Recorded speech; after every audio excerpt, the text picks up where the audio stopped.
calm down. Who? Where is he? Tell me quickly. There, my mom's ex-boyfriend. He won't stop. Please, you have to save my mom. Little girl ran to the bikers crying. They're beating my mama. What the bikers did left everyone speechless. Sometimes the bravest cry for help interrupts the quietest mourning, and what begins as breakfast among strangers ends as a rescue that transforms lives, proving that heroes answer calls they never expected to receive. Elsie's roadside diner sat on Highway 40 like a monument to American tradition. Its red checkered tablecloths and chrome stools marking a place where truckers, travelers, and locals gathered over coffee and honest food.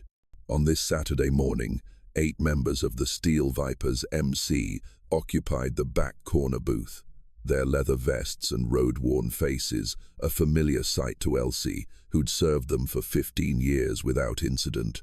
Brock Sterling, the club's sergeant-at-arms, was mid-bite into his pancakes when the diner's bell chimed, not with the usual lazy ring of customers, but with violent force as a small figure burst through the door.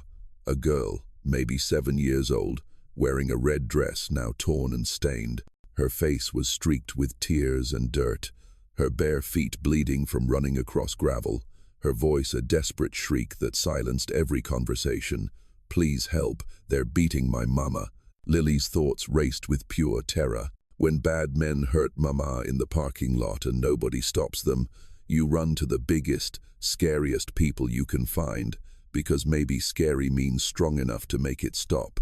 She'd seen the motorcycles through the diner window, remembered mama saying bikers helped people sometimes, and made a choice born of desperation: trust strangers or watch mama die. Brock dropped his fork. 8 bikers stood as one. The diner froze. Other customers staring, uncertain, scared. Bikers had reputations: violence, danger, trouble. But Lily ran straight to Brock, grabbing his leather vest with small, desperate hands. Please, mister, he's killing her out there. She pointed to the parking lot. Mama's ex-boyfriend. He found us. Please. Brock looked at his brothers. No words were needed. They'd taken an oath. Protect the innocent, especially kids. Show us, Brock said, already moving. Morning 9:35 a.m. The scene. They found Amelia Thompson in the parking lot between 2 cars, being beaten by a man twice her size. It was her ex-boyfriend, Victor Thorne, who'd been stalking her for 3 months since she'd fled their abusive relationship. His fists rained down while Amelia tried desperately to shield herself, too weak to fight back, too isolated to escape. "Victor, stop!" Lily screamed from behind the bikers. Victor looked up, saw 8 leather-clad men approaching, and sneered. "Mind your own business. This is between me and my woman." "She's not your woman," Brock said evenly, positioning himself between Victor and Amelia. "And you just made it our business when her kid came crying for help." Victor was big. 6'3", 240 pounds, built like someone who used size to intimidate. "You bikers think you're tough. I'll take all 8 of you." Brock didn't let him finish. One punch. Clean, precise. Victor dropped like a sack of concrete. The other bikers moved quickly. 2 helped Amelia to her feet, checking her injuries. 1 called 911. 3 secured Victor, who was conscious but dazed.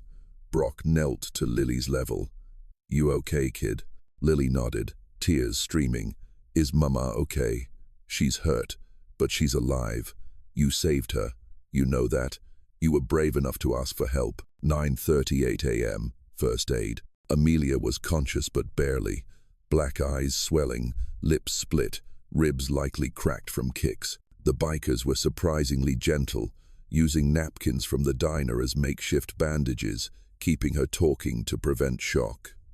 "Lily," Amelia gasped. "Where's Lily?" "Right here, Mama," Lily said, holding her mother's hand.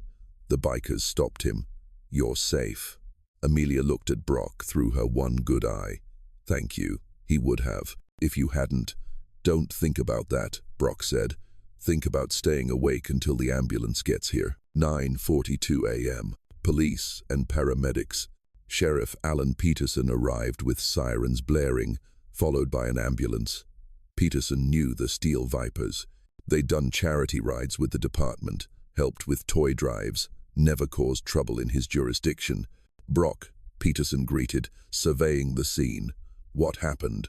Little girl ran into Elsie's crying for help. "We found her mama being beaten in the parking lot. Restrained the attacker. He's over there." Peterson looked at Victor, now sitting on the curb, cuffed by his deputy. "Victor Thorne, we've had multiple restraining order violations on file. Amelia pressed charges twice. He kept finding her." "Not anymore," Brock said quietly. "This time there are 8 witnesses and assault charges that'll stick." Paramedics loaded Amelia onto a stretcher. Lily climbed in beside her, refusing to let go of her mother's hand. Will you come check on us?" Lily asked Brock, her small voice barely audible over the ambulance engine. Brock nodded. "Promise, kid. We'll make sure you're both safe." Day 1. Hospital. Brock and 2 brothers visited the hospital that evening, found Amelia in a room with Lily curled beside her on the narrow bed, both asleep. The first rest either had gotten in months, free from fear for the first time. A nurse, Clara, approached quietly. "You, the bikers who saved her?" "We helped," Brock said. Uncomfortable with hero labels, she told me everything. That monster had been hunting her for 3 months. She'd moved towns twice, changed jobs. He kept finding her. Clara's voice hardened. "If that little girl hadn't found you..." "She did," Brock said. "That's what matters." When Amelia woke, she started crying again. Not from pain, but relief. "I don't know how to thank you. We have nothing. I'm broke from running. I don't even know where we'll go after this." He knows every shelter, every friend. Brock exchanged glances with his brothers. "We'll figure something out. Nobody's going to hurt you or Lily again." Day 2. Club meeting. The Steel Vipers called an emergency meeting. 20 riders showed up. Word had spread about the parking lot rescue. "Amelia Thompson and her daughter need protection," Brock explained. "Ex-boyfriend's in jail now, but he'll make bail eventually. She's got no money, no safe place, no support system." "What are you proposing?" asked the club president, a Vietnam vet named Spike. "Club protection. We put her up somewhere safe, provide security, help her get back on her feet." One member objected. "We're not a charity, Brock. We got our own families. That little girl ran to us for help." Brock interrupted. "Chose us when she had nothing." We answered. "Can't walk away now." Spike considered. The club had a code. Protect the vulnerable, especially kids and women fleeing abuse. Motion passes. "Brock, your point on this. Figure out logistics." Day 37. Community response. The rescue went local news viral. "Biker saves woman from brutal assault," ran on every station. The diner's security footage showed Lily running in, the bikers' immediate response, their gentle care for Amelia. Public perception shifted. These weren't the dangerous criminal stereotype painted. They were men who'd stopped for breakfast and ended up saving lives. Elsie, the diner owner, started a fundraiser, raised $15,000 in 1 week, enough for first and last month's rent, security deposit, and furniture for Amelia and Lily's fresh start. The Steel Vipers found Amelia an apartment in a secure building across town, installed extra locks, provided her with emergency contacts, 20 bikers who'd respond if Victor or anyone else threatened her. Lily drew pictures for all the bikers, crayoned images of motorcycles and stick figure heroes. She gave Brock his personally a big man in black, helping a little girl in a red dress with "thank you" spelled in uneven letters across the top. Brock, a man who'd seen combat, prison, and decades on the road, felt his eyes sting. "This is going on my fridge, kid." Week 2. Victor's bail. Victor made bail as expected, but when he tried to find Amelia, he hit walls. New address unlisted, new job at a company owned by a Brotherhood member, security systems he couldn't breach, and 40 bikers who made it clear: approach Amelia or Lily again, face consequences beyond legal. Victor filed a restraining order violation claiming the bikers harassed him. Sheriff Peterson laughed it off. You beat a woman in a parking lot in front of witnesses. The bikers stopped you. That's not harassment. That's civic duty. Victor left town within a month, last spotted 2 states away, finally understanding Amelia was untouchable now. Week 4, new beginning. Amelia got a job as a waitress, ironically, at Elsie's diner, where her salvation had begun. Elsie, impressed by Amelia's resilience, paid her fairly and provided flexible hours for Lily's school schedule. Lily started 2nd grade at a school near their new apartment. The Steel Vipers escorted her on the first day, not aggressively, just 8 bikes forming a protective barrier that announced to any potential threat, "This child is protected." The other kids thought it was the coolest thing ever. Lily beamed with pride. Month 2, Victor returns. Sheriff Peterson called Brock at 11 p.m. Victor's back, spotted at a gas station 10 miles from Amelia's apartment. We're trying to locate him, but he's off-grid. No phone, no credit cards, nothing to track. Brock's blood ran cold. He's coming for them. We'll patrol her building. Not enough. Brock hung up immediately, calling his brothers. 20 bikes roared through the night, converging on Amelia's apartment building. They found her and Lily safe for now, but terrified after Peterson's warning call. "He won't stop," Amelia said, voice shaking. "He told me once if he couldn't have me, nobody could." He meant it. Lily clung to her mother, the brave little girl from the diner, reduced to a trembling child by the return of her nightmare. 11:30 p.m. The watch. 4 bikers stationed themselves outside Amelia's apartment door. 4 more patrolled the parking lot. The rest circled the neighborhood in shifts, eyes scanning for Victor's truck, a black Ford F-150 with Montana plates. Hours passed. Midnight, 1 a.m., 2 a.m. At 2:37 a.m., one biker spotted it. Victor's truck, lights off, creeping down the side street. "Target spotted," he radioed. Moving toward the building, Brock positioned bikers strategically. 4 at the building entrance, 4 at the parking lot exits, the rest closing in on Victor's position, a net tightening around a predator who'd finally found his prey. Victor parked 2 blocks away, approached on foot, carrying something. As he got closer, Brock saw it, a crowbar and a container of gasoline. He was planning to force entry and set the apartment on fire. 2:45 a.m. The intervention. "Victor Thorne," Brock said, stepping into his path with 7 brothers behind him. "Stop right there." Victor froze, then sneered. "You can't be here all the time. I'll wait." "I'm patient." "You're not waiting anywhere," Brock said. "You're leaving tonight for good or what? You'll beat me up? Call the cops. I've been beaten. I've been arrested. Doesn't matter. She's mine." "She was never yours," Brock corrected. "And you just showed up with gasoline and a crowbar outside her building. That's attempted arson, attempted murder, multiple felonies." Sheriff Peterson's patrol car pulled up. Brock had called him the moment Victor was spotted. Officers surrounded Victor, weapons drawn. "Drop the crowbar and the gas," Peterson ordered. Victor looked around. 8 bikers, 4 cops, no escape. He dropped both, but his eyes promised violence. "This isn't over." "Yeah," Brock said quietly. "It is." 2:50 a.m. The arrest. Victor was arrested for stalking, attempted arson, violation of restraining orders, and possession of weapons with intent to harm. This time, no bail.